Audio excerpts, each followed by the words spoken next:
You ask Tiger to solve. This deals with linear equations with one unknown. The final result is y equals 9. Let's solve it step by step. Simplify the expression. Expand the parentheses. Group like terms. Simplify the arithmetic. Group all constants on the right side of the equation.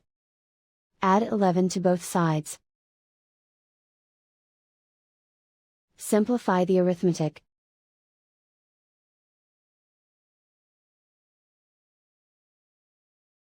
Isolate the y. Divide both sides by 2. Simplify the fraction. Find the greatest common factor of the numerator and denominator.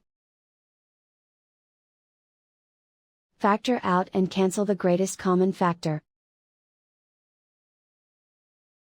And so the final result is y equals 9.